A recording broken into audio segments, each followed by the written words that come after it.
الرحمن الرحيم. السلام عليكم ورحمة الله وبركاته.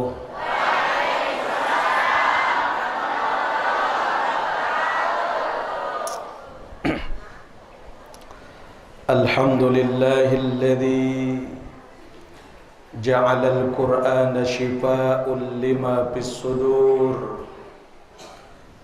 وجعله نورا لتخرج الناس من الظلمات إلى النور. أشهد أن لا إله إلا الله الملك الحق المبين، وأشهد أن سيدنا محمد رسول الله الصادق الوعد الأمين. اللهم افتح لنا فتوح العارفين، آمين. اللهم افتح لنا فتوح العارفين ووفقنا في الدين وألحقنا بالصالحين، آمين يا رب العالمين. Amma ba'du. Hadratil mukarramin yang sama-sama kita hormati, kita muliakan guru kita, masyayikh kita, mudirul am Yayasan Pondok Pesantren Nurul Hikmah Al-Mukarram, Bapak Tuan Guru Haji Azhar Rashidi. Mudah-mudahan beliau tetap sehat walafiat, tetap dalam lindungan Allah Subhanahu wa taala. Yang dia hormati segenap para asatiz wal ustazat, tokoh agama, tokoh masyarakat, wabil khusus para jamaah, musyayyin, musyayyiat, as-saimin was-saimat, dan anak-anakku santri santriwati yang mudah-mudahan mendapatkan ilmu yang barokah. Mudah-mudahan tetap dalam keadaan sehat walafiat. Mudah-mudahan Allah jadikan mereka menjadi pejuang agama, pejuang bangsa dan negara. Amin ya rabbal alamin. Sehat jemaah. Ya Nabi salam alaika, ya Rasul salam alaika, ya Habib salam alaika, salawatullah. Anta syamsun anta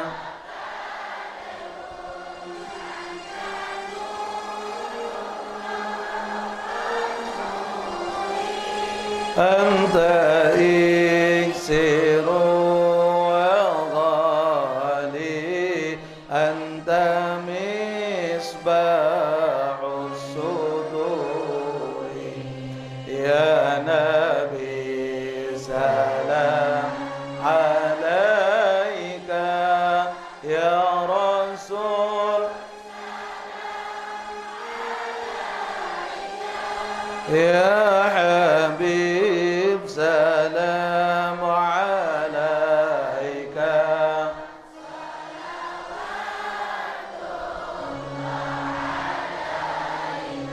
Allahumma salli wa sallim.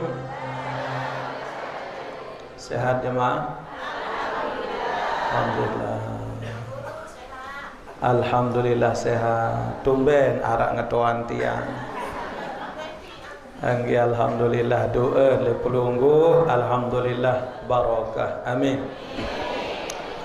Mohon maaf jemaah, hari ini tiang agak terlambat karena elek oleh subuh sampai baru niki telu kegiatan yang tiang hadiri.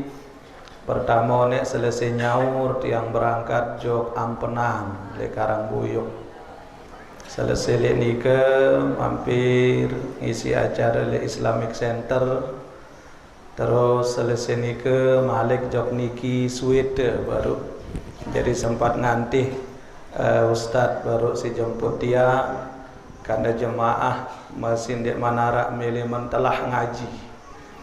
Tapi alhamdulillah atas izin dari Allah kita dipertemukan dalam keadaan sehat walafiat. Alhamdulillah. Terlebih kita berada pada pertengahan bulan suci Ramadan, yang insya Allah sebentar lagi kita masuk pada Ashrul Awakhir min Ramadan, yaitu menjelang 10 malam terakhir di bulan suci Ramadan.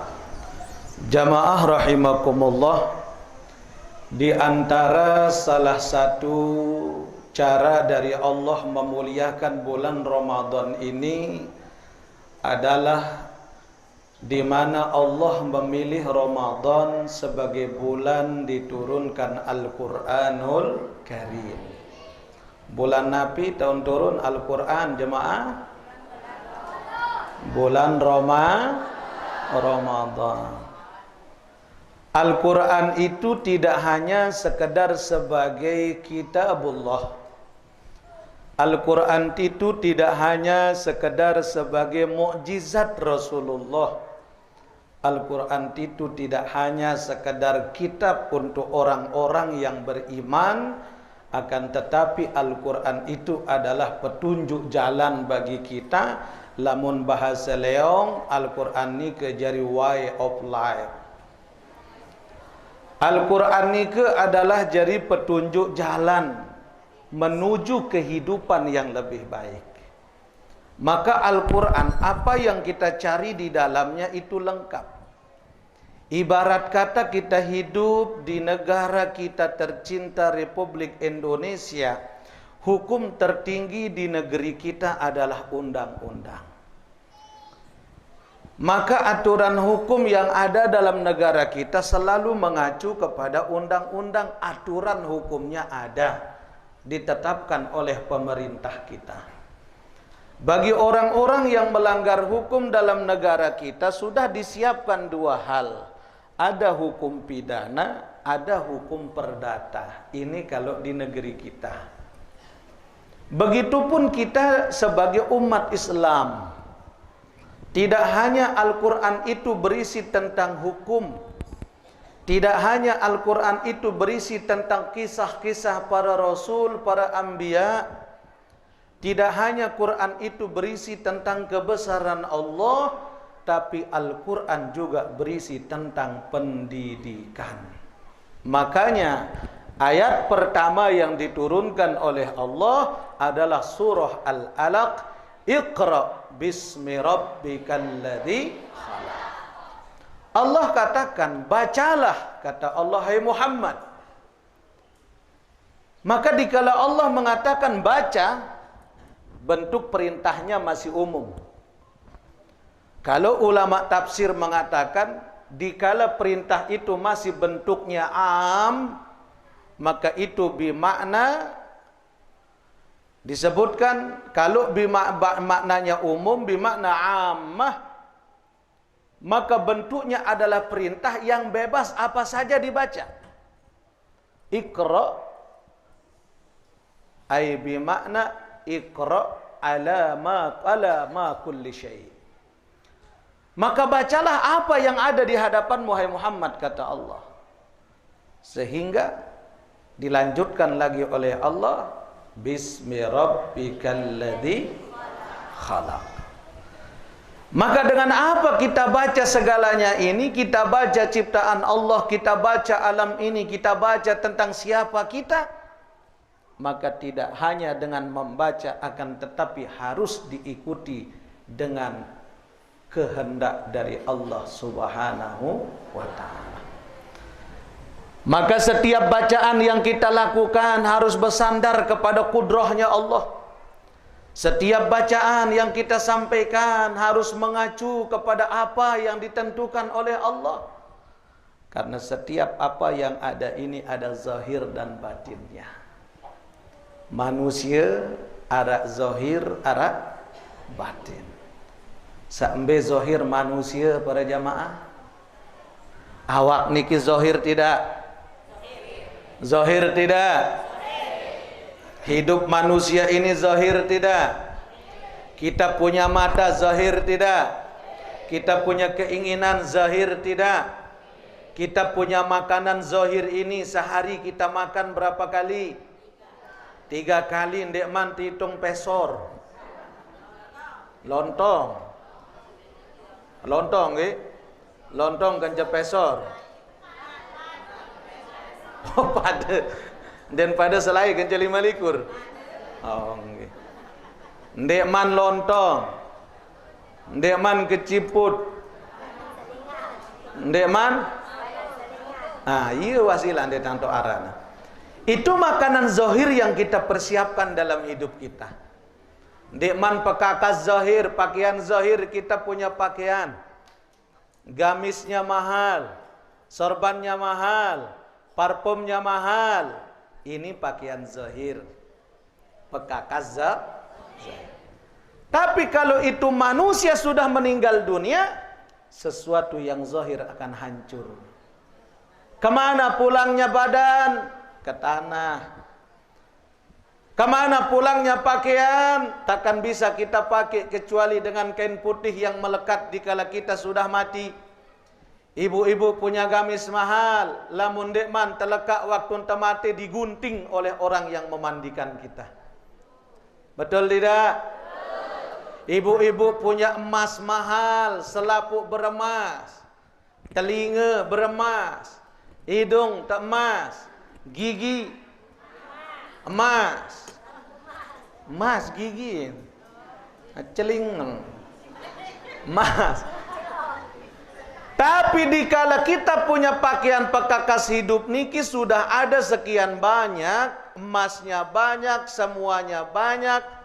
Dikala ibu-ibu sudah meninggal dunia, emas itu akan dipakai oleh istri kedua.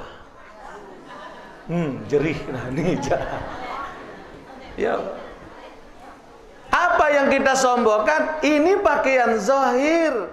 Dikala jasad ini mati, terpisah ruh dari badan, hilang kemuliaan manusia, hilang kemasyhuran manusia, hilang kemahaluar biasaan manusia. Yang ada hanyalah tinggal kenangan. Manusia mati. Lamun manusia wah mati, kemana dia kembali? Tanah. Ya Allah, angkan dia terganggu sombong. Tidak boleh angkuh. Kenapa? Sesombong-sombongnya manusia, karena tidak ada ceritanya itu mayit bisa menguburkan dirinya sendiri. Wah, ada dengar cerita arak mayit kuburan diri? Arak mayit pandi diri? Arak mayit jauh diri jauh kubur? Menunjukkan apa? Sehebat apapun kita masih butuh orang lain. Kita kanggo sombong. Ini kita punya zahir. Tapi manusia pun juga punya batin. Mana batinnya manusia? Ruh. Ruh niki ada yang makbul dikala mati langsung Allah terima. Ada juga ruh itu yang mahjub dikala mati ruhnya tertolak. Boro-boro ingin pulang ke Allah, tahu alamat pulang saja tidak. Kita punya ruhani, dikala kita mati, ruhani ini akan pulang kemana? Pulang kepada sang pemilik ruh, yaitu Allah Subhanahu.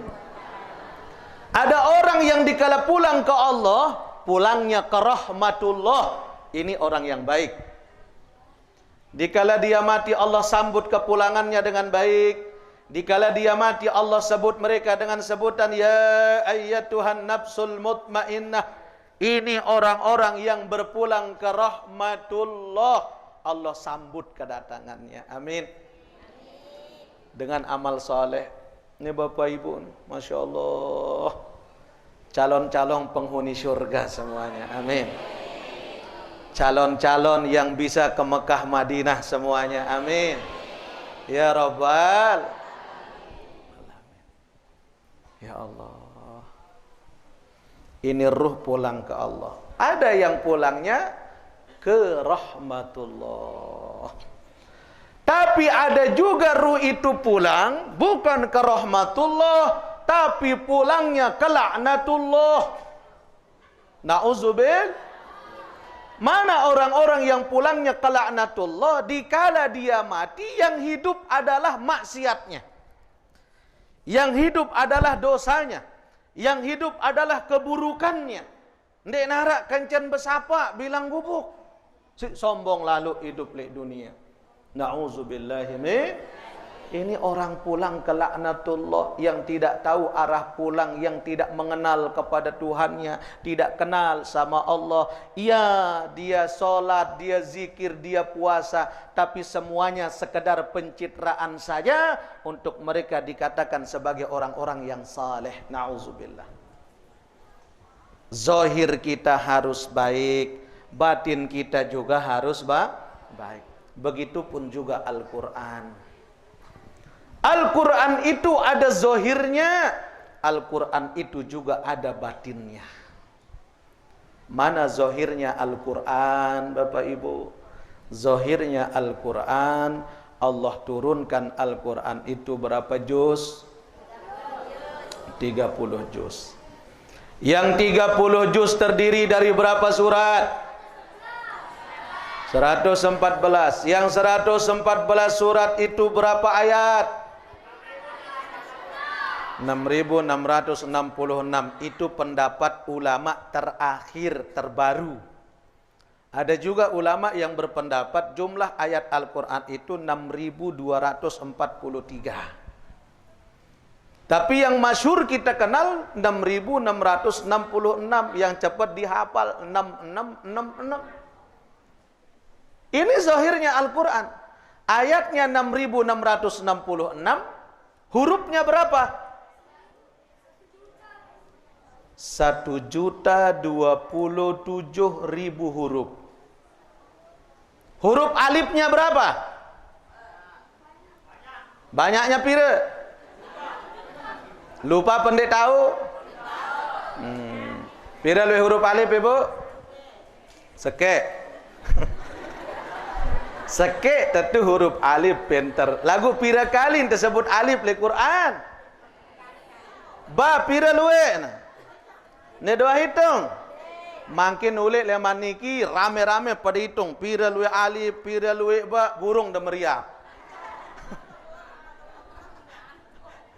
Ini hurufnya Al-Quran. Jadi hurufnya 1.027.000 huruf yang kita tidak pernah menghitung berapa rinciannya. Tapi itu semua dibagi dua oleh Allah. Ada ayat muhkamat, ada ayat mutasyabihat.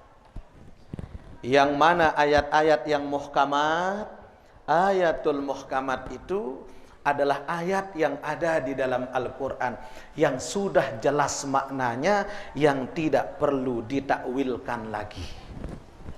Sudah jelas. Allah katakan putih, putih. Allah katakan hitam, hitam. Allah bilang halal, halal. Allah katakan haram, haram. Itu ayat dalam Al-Quran namanya muhkamat. Nah, piaraan ayat muhkamat.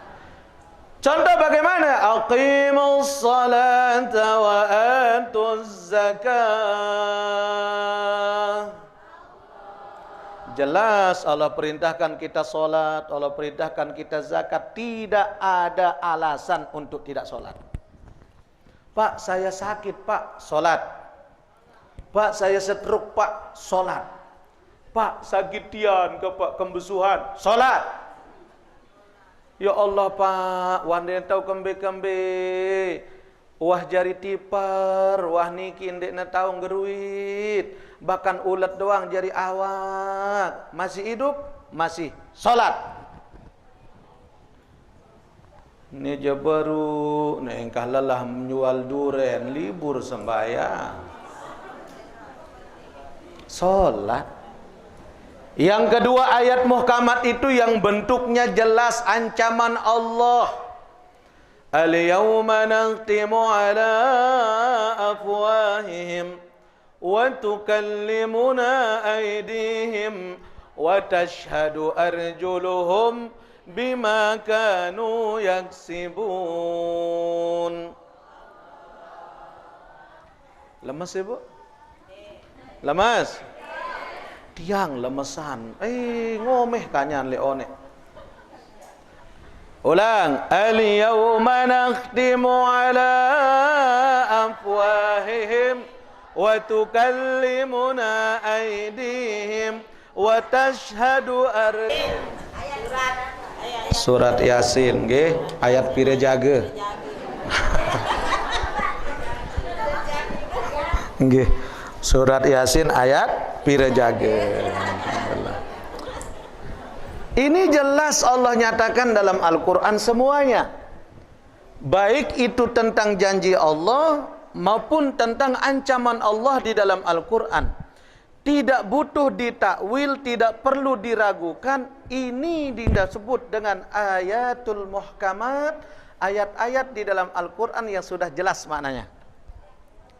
Tapi yang kedua, ada ayat dalam Al-Qur'an yang disebut dengan ayatul mutasyabihat, ayat-ayat mutasyabihat. Yang mana ayat mutasyabihat itu adalah firman Allah yang ada di dalam Al-Qur'an, yang banyak menyimpan misteri, banyak menyimpan kalimat-kalimat hikmah yang susah dipahami, yang butuh pentakwilan, tapi tidak boleh ditakwilkan dengan logika dan akal dari manusia, harus tetap bersandar kepada kebesaran Allah. Itu ayat mutasyabihat. Contoh Nabi, ada harful muqatta'ah dalam Al-Qur'an. Yasin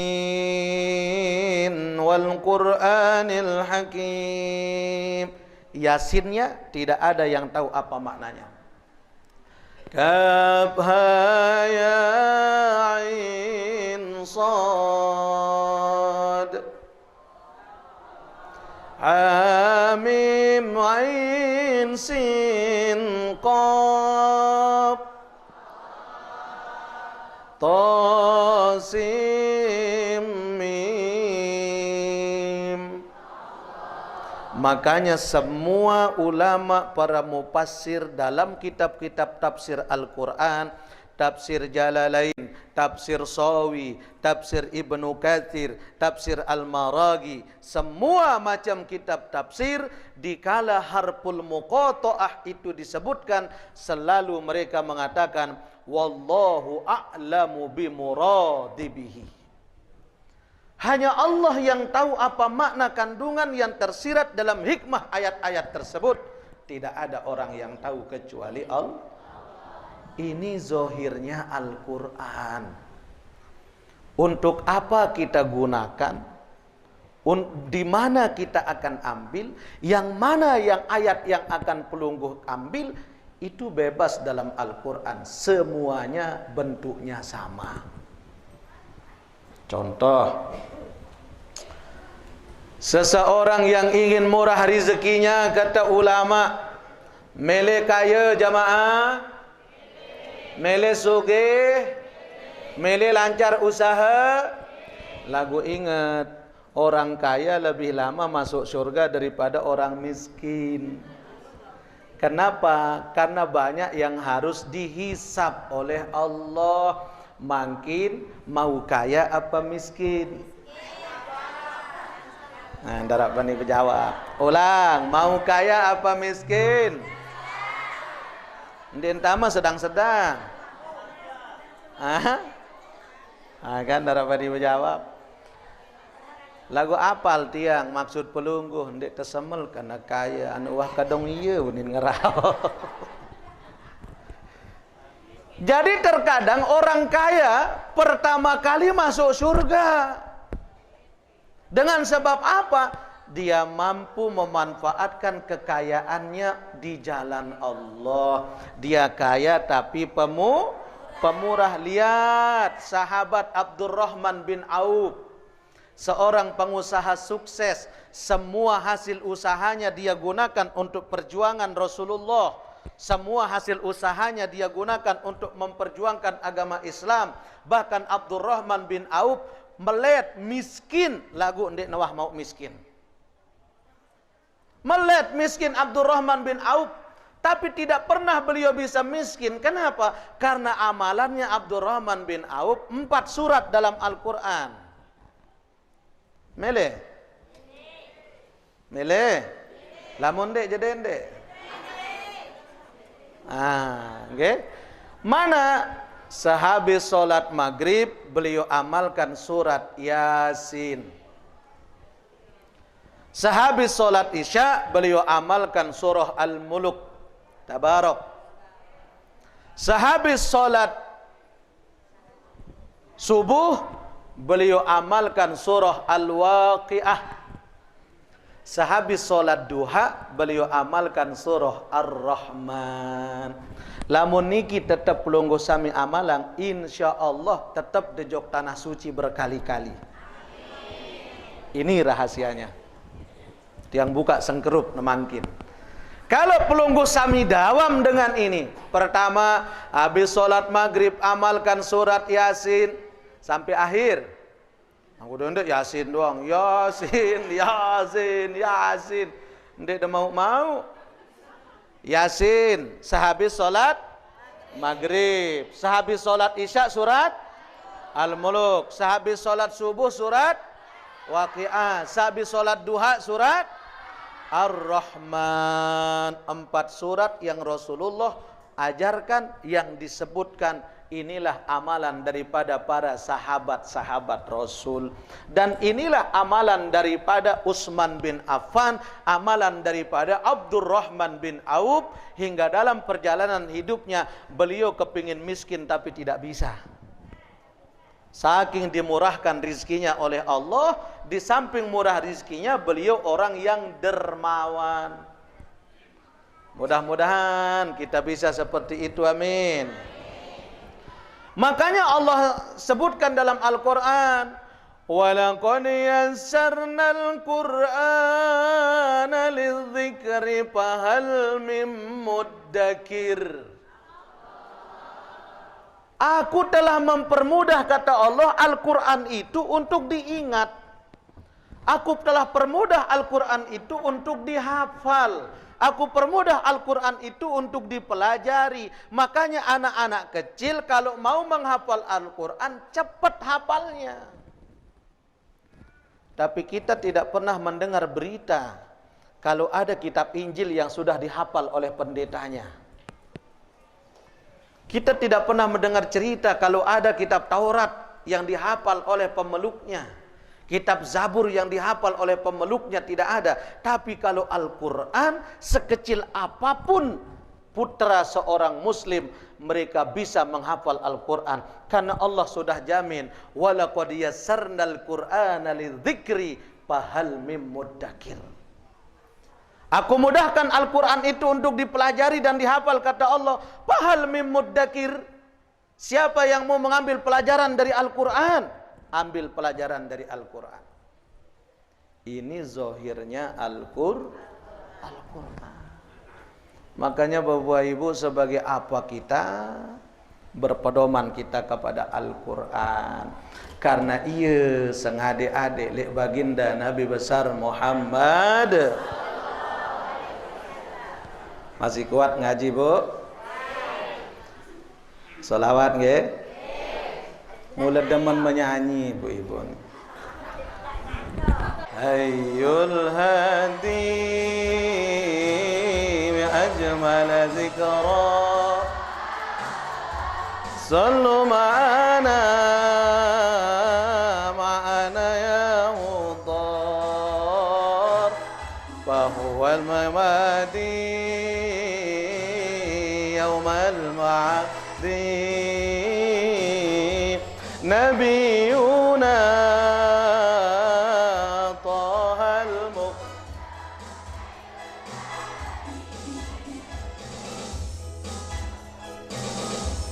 Ayul hadi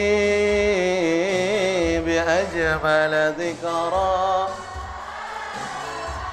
Nabi mana ya khudar, فهو عمادي يوم المعاد, نبينا هي الهادي, هذا الذي سار ليلا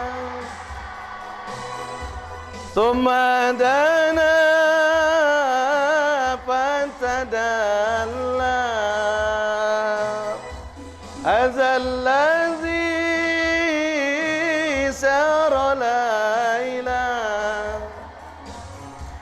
ثم دنا adalla fahuwa imadi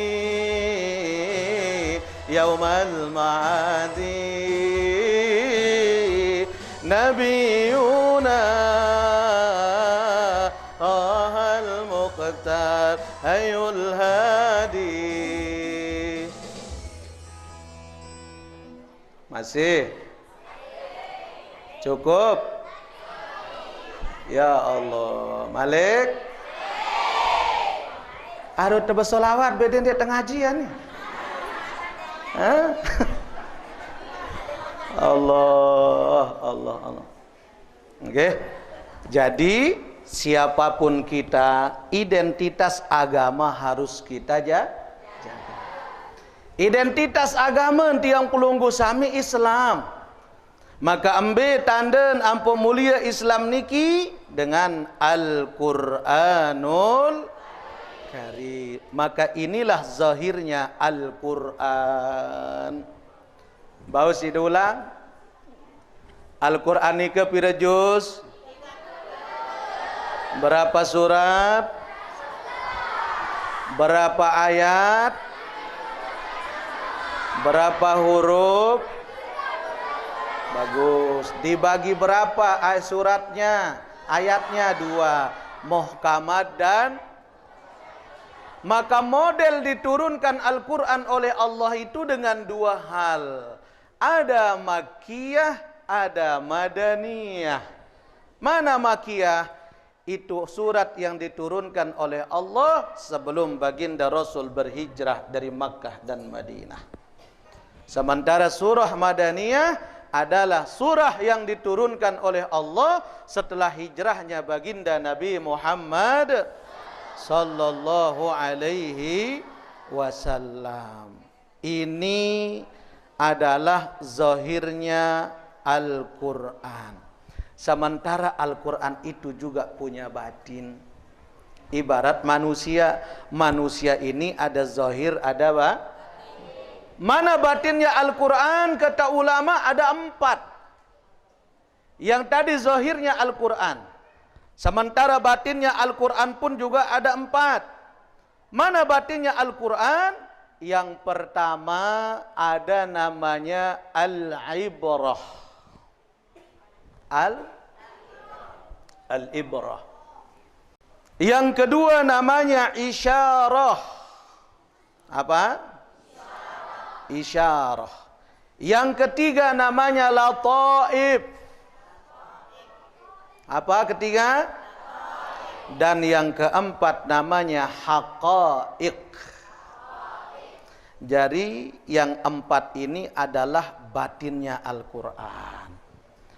Yang mana batinnya Al-Quran? Yang pertama kata ulama ada yang sebut dengan ibrah. Mana ibrah? Ibrah ada pelajaran dalam Al-Quran.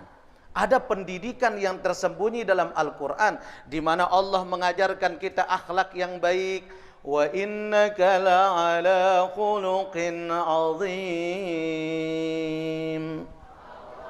Dalam dirimu Muhammad kata Allah ada akhlak yang sangat agung. Allah menyimpan pelajaran dalam ayat ini.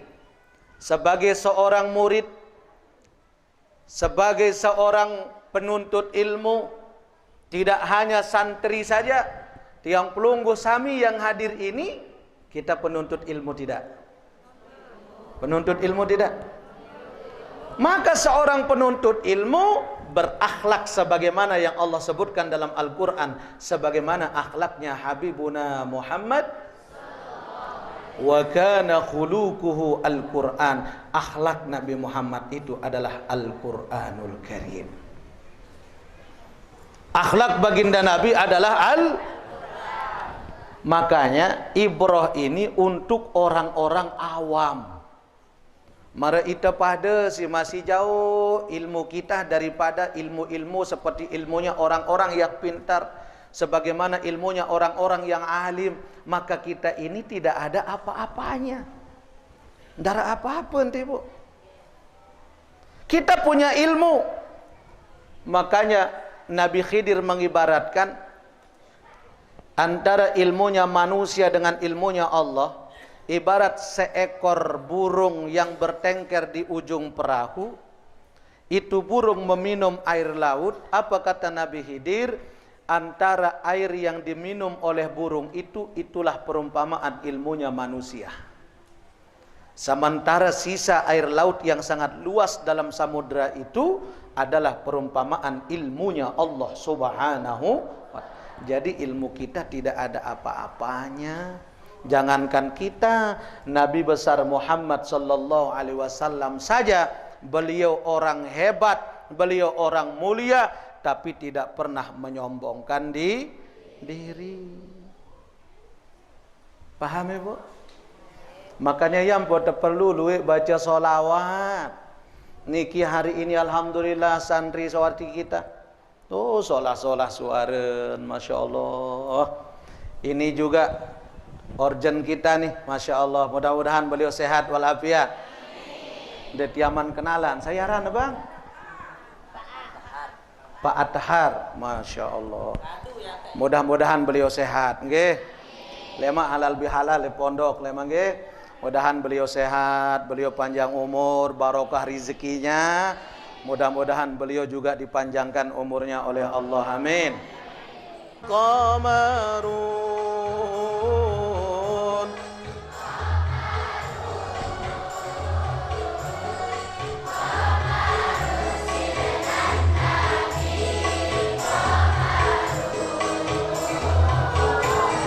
wa jamil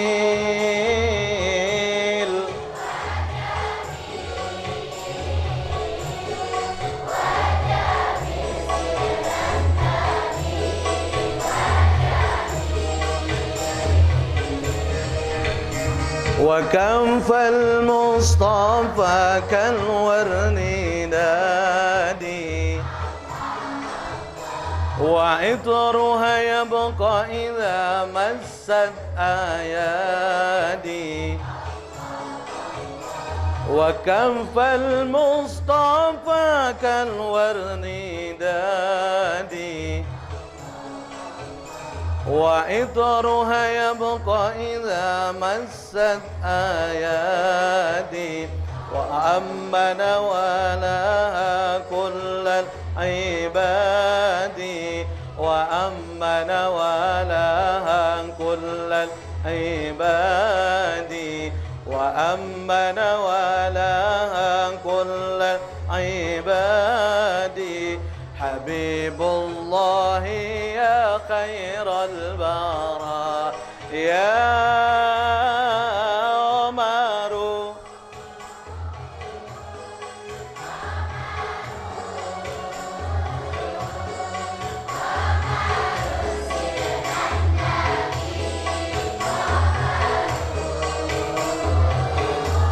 wa jamil wa jamil wa jamil